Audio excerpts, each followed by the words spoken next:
Hi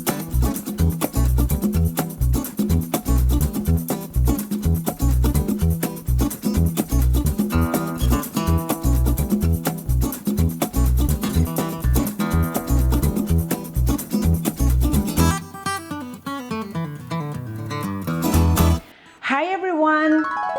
This is your Mom CL in the kitchen and welcome back to my channel.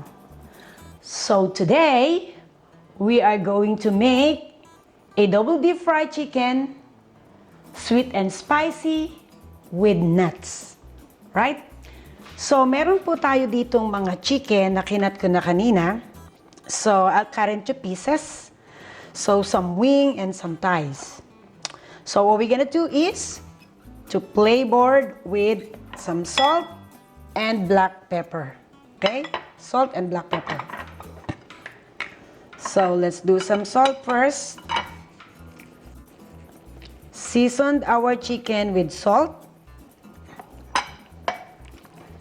Okay, turning everyone one by one. So the last time, ano nga ba yung niluto natin? Yung pork cutlet. So today, chicken naman. Para maiba naman, chicken. So see to it the lahat ay mayroong season everything. So depende rin po kung gaano kadami yung chicken na gagawin nyo. Ano? So bali, hindi ko na measure yung chicken kasi depende sa ating panglasa. Lagyan natin siya ng black pepper. Okay. So, halu-haluin natin. And then, other side. Okay. Seasoned our chicken with salt and black pepper. Meron po tayo ditong, instead of flour, I use the cornstarch today. So kakaiba po ito ngayon. So, the last time I used the flour for my pork, and then today, to my chicken, I'm going to use the cornstarch. Okay? So, ididip po natin siya. Ito. Yan. Ito na rin yung ating gamitin. Yan. Dip natin na mabuti. So, habang dinidip ko po itong aking chicken sa cornstarch, nagpa-init na po ako ng ating oil.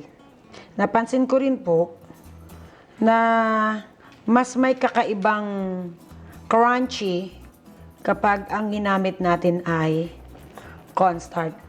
So, kaya ngayon po, ay susubukan natin kung ang pagkakaiba ng cornstarch dito sa ating flour lamang na ginamit the last time. So, lagay natin dito. Balik natin dito ang ating mga chicken. Yan. At season pa natin yung iba.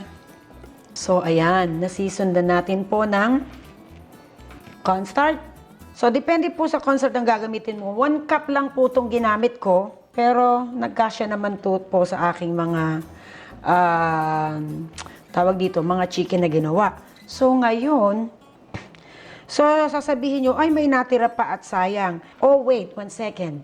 Since na ginamit natin ay chicken dito sa ating cornstarch, hindi na po natin to pwedeng ulitin pa kasi ayaw nating magkakaroon tayo ng, alam niyo po yung pag ang chicken ay yung dinip natin dito sa chicken, ayaw natin magkaroon ng salmonella, di ba? So, parang magki-create siya ng something. Kung mamaya may gamitin kayo ngayon, pero hindi na po natin pa pwedeng ulit-ulitin gamitin to. So, kasi chicken ito, so it must be disposed everything. Alright? So, after we seasoned our chicken and we coated with the cornstarch, i-deep fry na natin to. Okay, let's go. So pag deep fry, so be careful kasi mainit na itong ating mantika. Kanina pa natin to pinainit. So, mag-ingat lang tayo. So, let's start. Ooh. Oh. Wow. Kulo-kuluan siya. Whoops. Oh, not to my face. Okay. Kaya hininaan na rin po natin ang ating okay. So, nasa medium low lang po tayo. So, ngayon, kasi sobrang init po yung ating mantika, kulong-kulo talaga siya, ginawa ko, I'll put it to medium low para hindi naman siya kumulo at maglabis dito sa ating... Kasi minsan pag sobrang makulo, aawas po siya sa ating kawali. So, kaya ang ginawa ko, I think tama na muna to. And then I'll do the second batch. Kasi gusto ko talaga silang nagsuswimming. Nagsuswimming sila sa mantika. So ngayon, dahil nandun na sila lahat, ibabalik natin sa medium. Para hindi naman yung init. Kasi pag nilagay na natin yung chicken, lahat, syempre, mag-low yung temperature niya. So, kaya, kanina, yung naka-medium low, ginawa kong medium heat yung ating stove. Para naman, bumalik yung kanyang init. And then, ito turn po natin ng ganyan. Turn natin may 3 to 5 minutes turn natin. Kasi, para naman yung mag-balance ang kanilang pagkaluto. I'm so excited to show my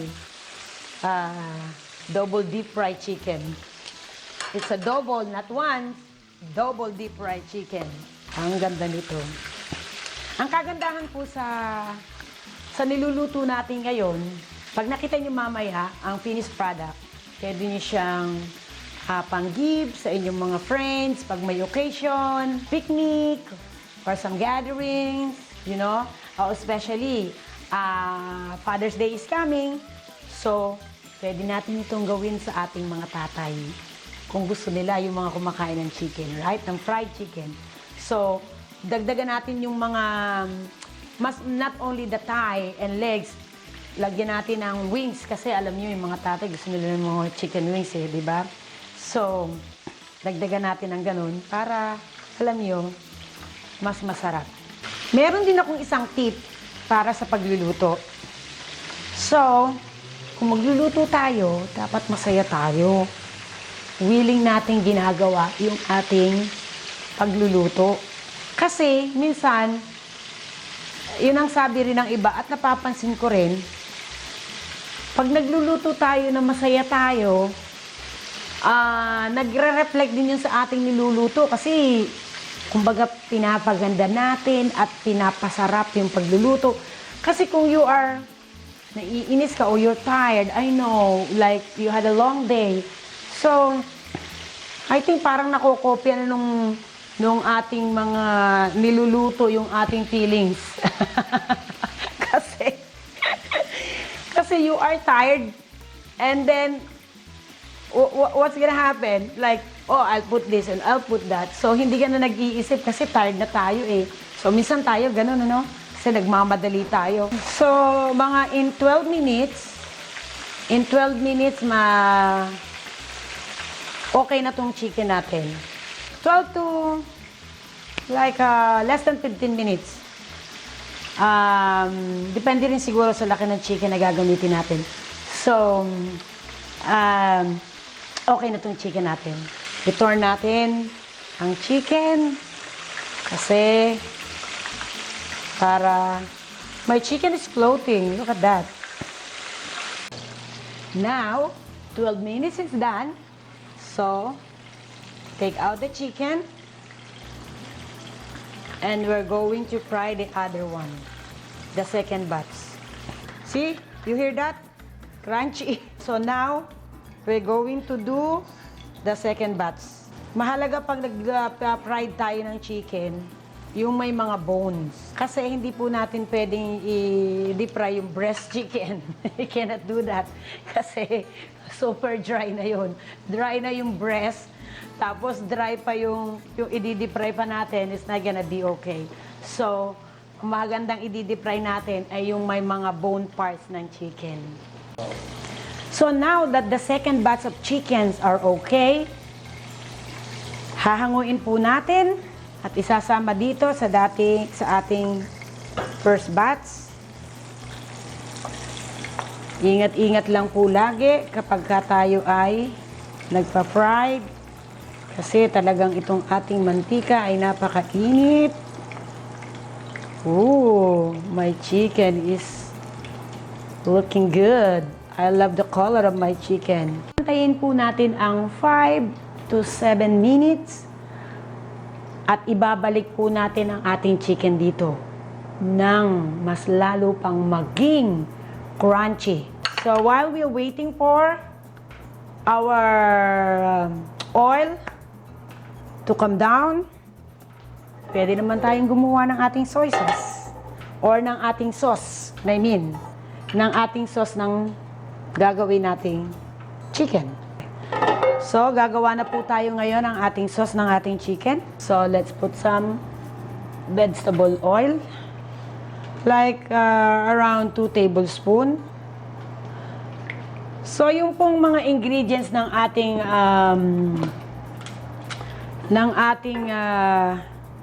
sauce na gagawin sa chicken, ay tingnan nyo na lang or i-visit nyo sa ating description below. So, nandun pong lahat at ipapakita ko po sa inyo yung exact measurement ng ating sauce na gagawin ngayon. I have a minced garlic here. And then we have chili flakes. Meron tayong ilalagay na chili flakes kasi ang gagawin nga po natin ngayon ay sweet and spicy. Then, lagay na natin ang ating soy sauce. So, medium low lang po natin to para hindi po siya maiga. Ibabalik na po natin yung ating chicken. So, let's start again. Deep fry again the chicken. Double deep fry to make it very crunchy. So, lahat ng ito ay ibabalik natin ulit dito. Second fry na to, so pagkakasyahin na natin yan. Kaya okay lang yung mga yan dyan. At ito, gagawin na natin ang ating soy sauce. Ang ating sauce, lagyan natin siya ng, meron akong vinegar. This is, pero this is optional, but I like to put the rice syrup. Yeah. Kasi mas maganda. Half a cup. Half a cup of rice syrup. And then meron tayong, of course, 1 tablespoon of brown sugar. Ooh, I love the color of my chicken. Kaya nga po sabi ko sa inyo, pagka dinoble fry natin yung chicken natin, look, lumalabas yung natural niyang kulay. Golden brown. Look at my chicken. Look. Golden brown. Look. Aww. That's so cute. I love the color of my chicken. So, huwag natin kalilimutan yung soy sauce. Yung ating sauce na ginawa. So, like maybe 5 to 7 or 8 minutes. Less than 10 minutes. Pag yung double fry na po siya, yung pangalawang fry, less than 10 minutes. Yung first batch na pagpa-fry natin, ang amount po yun, tinignan ko po yung, inurasan ko talaga siya, nung una akong nagluto. So, like 12 minutes. So, ngayon, yung second deep fry po natin, so a matter like 5 to 8 minutes, like less than 10 minutes, or 10 minutes, to be exact. 10 minutes, again, para mas, as in crunchy ang ating chicken. I think our chicken is ready. Look at that. Everything is golden brown. Oh, look at that, golden. It's not brown. Take note, it's not brown. It's golden. Wow. Makikita nyo naman to. Ooh. Guys, look at my golden chicken. Oh la la, it's golden. Look at that. Up. So now, eto naman po yung ating nuts. Mag-count lang tayo ng 5. 1, 2, 3, 4, 5. And then, ready na tong nuts natin. So, lagay natin yung nuts dito sa ating soy sauce, sa ating sauce. Yan. See? Ito po. So, nilagay na natin yung nuts dito sa ating sauce. So, then, ilalagay po natin ngayon ang ating chicken dito sa ating sauce. Kakunin ko lang yung aking sabi ko sa inyo, pag naghahalo ako, 2 dapat para mahalo ko siya ng mabuti. Yan. After po natin na deep fry at gumawa tayo ng sauce, lagay po naman natin ang ating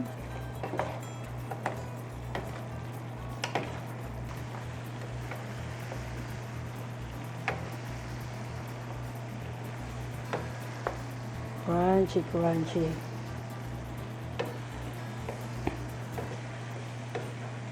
Ito na po ang ating finished product.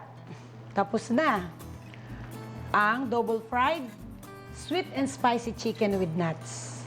So, ilalagay na natin siya sa kanyang lalagyan. Wow! It's really amazing. So, eto na po. At luto na ang ating double deep fried sweet and spicy chicken with nuts.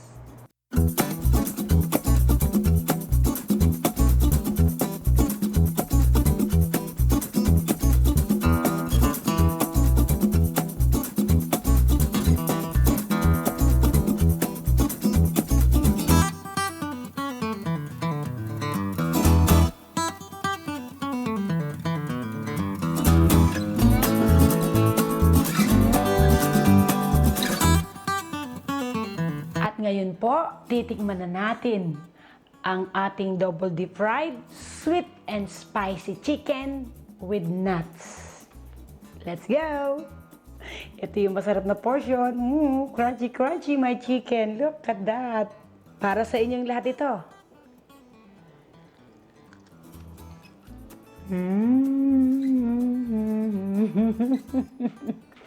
Ang sarap nila, guys. Ang sarap niya. Sweet, yung spicy, and crunchy. Oh la la, the best. Double deep fried chicken, the best. And the sauce na ginawa natin, sweet and spicy with nuts. Ang sarap. I hope you like this video. And if you do, leave a thumbs up. Subscribe to my channel. And don't forget, hit the notification bell para lagi kayong update. As always, this is your Ma'am Ciel, and I'll see you on the next one. Peace!